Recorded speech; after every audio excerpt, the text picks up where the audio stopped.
Hey everybody, it's Dana and welcome to Coaching in the Car. Today we're going to talk about the data team process. So the data team process has 5 steps. Step 1, collect. This step is where we use assessment, any kind of assessment, pre-assessment, post-assessment, the assessment they took Friday, the assessment they're going to take next Friday, whatever assessment, common formative, the MAP test, wouldn't use high stakes test for this one, but any test or assessment that students have taken, we're going to use it. So we collect that data and we chart it in step 1. Now, charting, that takes up a lot of time. So you can either do it in the data team, during the data team meeting, or you can do it prior to. If you only have 45 to 60 minutes for your data team meeting, I strongly advise that you do it prior to the data team meeting. Now, teachers can do this, or you as the coach can collect all the data from teachers and chart for yourself. And then that way, as the coach, you can make graphs, you can make displays, so that when they come to the data team meeting, we're all ready for step 2, analyze. So we take this data, whether it's charted by the teachers or charted by you as the coach, and we analyze the data. Now, in our analysis, we're going to look for student strengths and students' obstacles or weaknesses.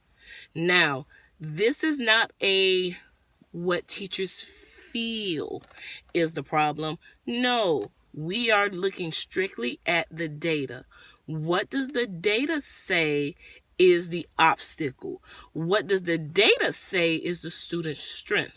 Because in God we trust, in all other things, bring me the data.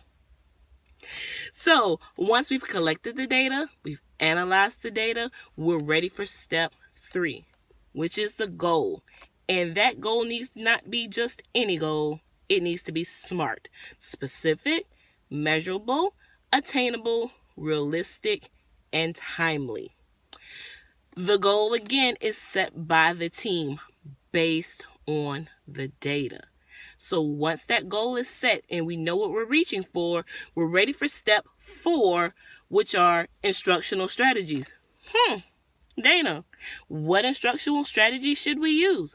The ones that are most effective. What are those? That's a whole different video, guys. But we're going to choose instructional strategies, and not like 10, 15. No.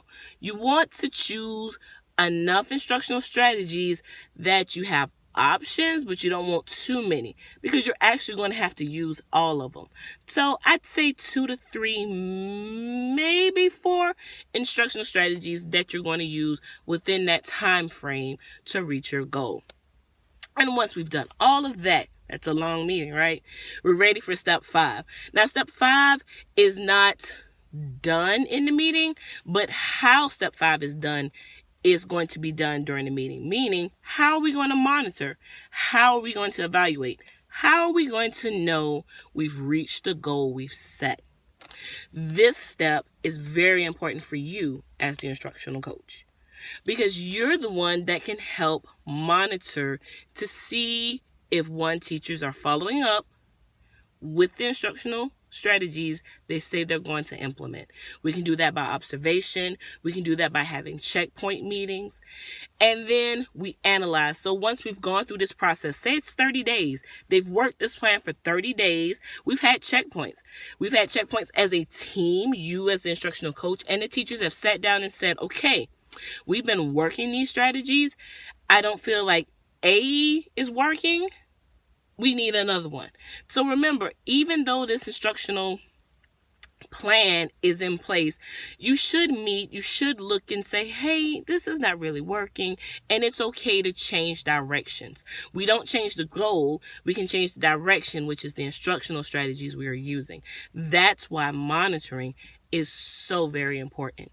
And once we've monitored and we've gotten to the end of our time, be it 2 weeks, 30 days, 45 days, don't know how long you've set the plan for, we analyze. Did we meet our goal? What went well? What didn't? Let's change the program and start this entire process all over again. So I hope you've learned something today. If you say, Dana, I still need some help. I still really, how should this meeting go? How should this meeting look? That's too much to talk about in the car.